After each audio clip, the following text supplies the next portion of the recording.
মনের কান্দনে গো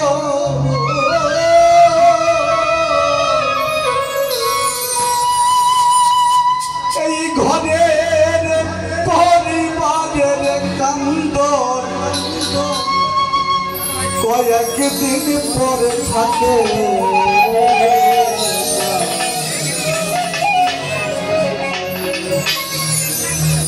দুঃখের দরদি আমার জনম দুঃখী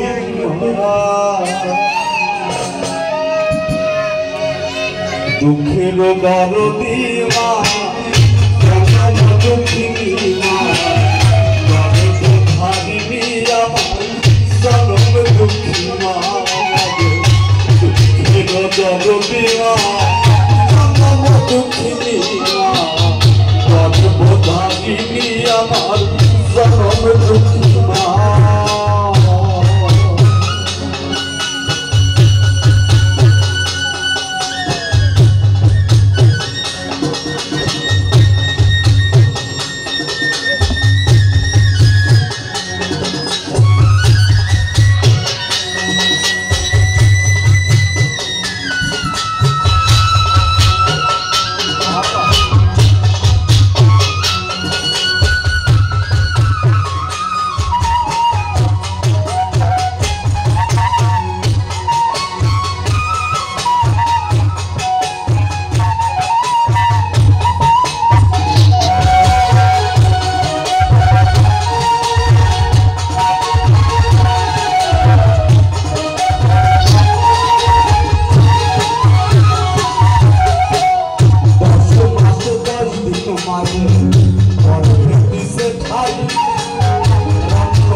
আমি অসুখ হলে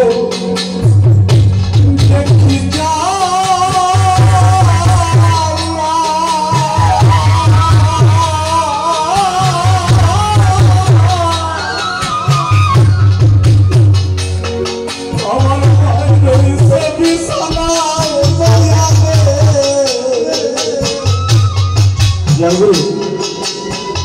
আগে আমার তৃষা ব্যানার্জি করোনার কথা বলে গেলেন।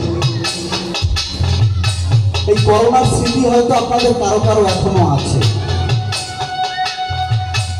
আমার চোখে দেখা ছোট্ট একটি কাহিনী বলি। ছেলে বউয়ের ছোট সংসার, ছেলের বেতন প্রায় 1,00,000 টাকা। ঢাকার শহরে থাকে। ওই ছেলের করোনা হয়েছে, বউ তার চিকিৎসা করানোর মতন শক্তি বা সামর্থ্য তার কাছে হলো না, অথচ কিন্তু মাসে লক্ষ টাকা বেতন পায়। গ্রামে থাকে মা বাবা, বাবা নাই, শুধু মা আছে। ওই মা ওই ছেলের ঠিকানাও জানে না যে ছেলে অত বড় শহরে কোথায় থাকে। একটু মায়ের শক্তিটা দেখুন। মা খুঁজতে খুঁজতে মানুষের কাছে ঠিকানা নিয়ে আমার ছেলে কোথায় থাকে ঠিকানা নিয়ে সেই ছেলের কাছে চলে গেছে। ওই সময় কোনো ডাক্তার কোনো মানুষকে দেখতো না, তারও করোনা হবে এই ভয়তে। মা বলছে খোদা আমি মরে যাই, তুই সুস্থ হ। আমার পদকর্তা এখানে বলছেন আমি অসুখ হলে দেখি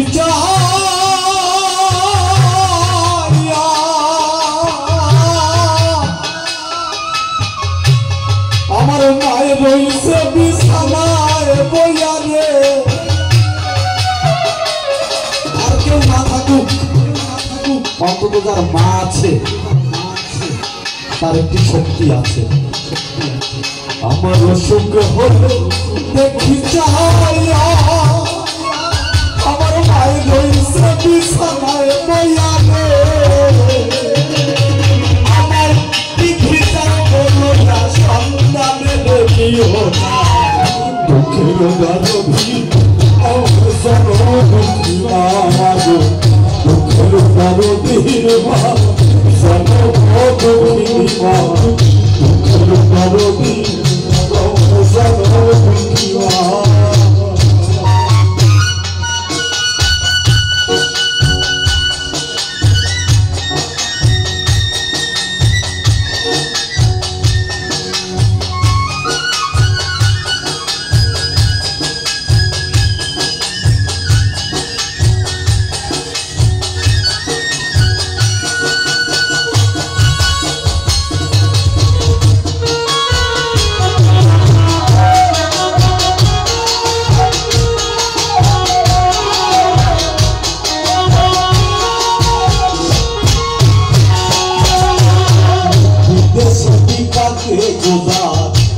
ছেলে মারা যায় এই দেশের লোকে না জানিতে আগে যাবে না, লজ্জাপতি গাছের পাতা টোকা দিলে মরে, সন্তান আমার কলিজা ছটফট ছটফট করে।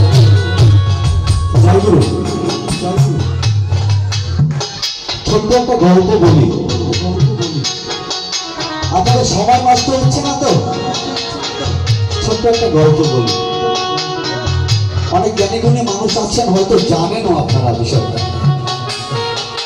ঈশ্বরচন্দ্র বিদ্যাসাগর প্রেসিডেন্সি কলেজে অধ্যাপনা করতেন। আমরা সবাই ঈশ্বরচন্দ্র বিদ্যাসাগরের নাম হয়তো জানি। উনি ইংরেজ আমলে প্রেসিডেন্সি কলেজের মতো জায়গায় অধ্যাপনা করতেন। তখনকার দিনে বাঙালিদের চাকরি ছিল খুব দুর্লভ, তো প্রেসিডেন্সি কলেজের মতো জায়গায় অধ্যাপনা করা চারটিখানি কথা না তখনকার দিনে। তো যতই প্রেসিডেন্সি কলেজের সে অধ্যাপক হোক না কেন, সে কিন্তু মনে প্রাণে একজন বাঙালি। এক রাতের বেলা তার মাকে মনে পড়েছে, তার মনে হচ্ছে মা তাকে স্মরণ করছে, মাকে দেখতে যাবে। দেখেন বাঙালিদের হৃদয়ে কিন্তু এই টানটা আছে, মায়ের প্রতি টান, মায়ের ছেলের প্রতি টান, সন্তানের প্রতি টান। প্রিন্সিপালকে যে বলছে আমার ছুটি চাই, আমি মাকে দেখতে যাব। প্রিন্সিপাল বলছে ছুটি যদি নিতে হয় তুমি রিজাইন লেটারে সই করে দিয়ে চাকরি ছেড়ে চলে যাও, কোনো ছুটি হবে না। আমার ঈশ্বরচন্দ্র বিদ্যাসাগরের মায়ের কথা মনে পড়েছে, মাকে দেখতে সে যাবে। সে রিজাইন লেটারে সই করে দিয়ে গ্রামের উদ্দেশ্যে রওনা হয়েছে। তখনকার দিনে এরকম মোবাইল টেলিফোন ছিল না। ঈশ্বরচন্দ্র বিদ্যাসাগর বাড়ি পৌঁছেছে তখন রাত ৩ প্রহর প্রায়। দেখছে বাড়ির আঙিনায় মা একটি বাতি জ্বালিয়ে বসে রয়েছে।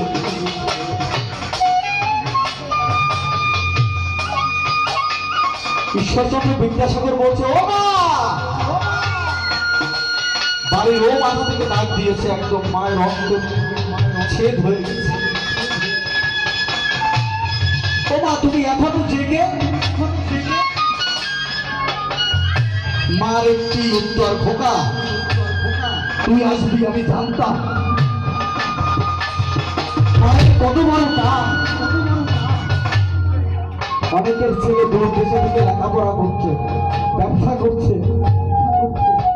দেখবেন ওই ছেলেটি যখন বিপদে পড়ে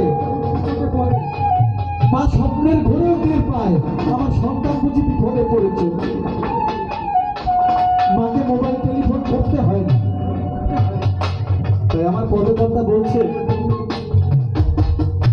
বিদেশে বিপাকে গোজা ছেলে মারা যায়, দেশের লোকে না জানিতে আগে যাবে মায়ে। লজ্জাবতী গাছের পাতা দোকা দিলে মরে, সন্তান হারা মারে কলিজা ছটফট ছটফট করে। শাহ আলম ভেবে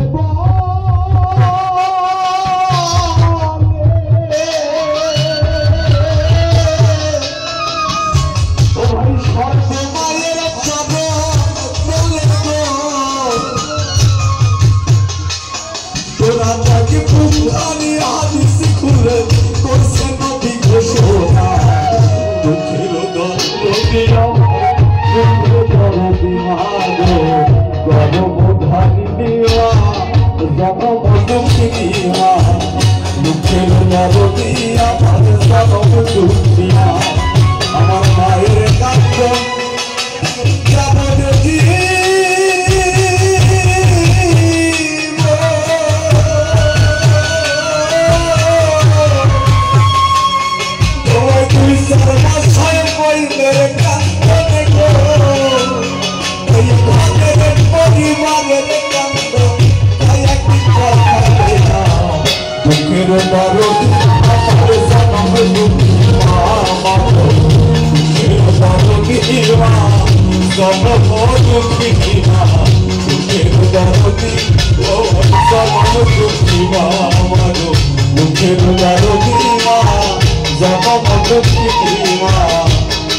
দুঃখের দরদি আমার জনম দুঃখী।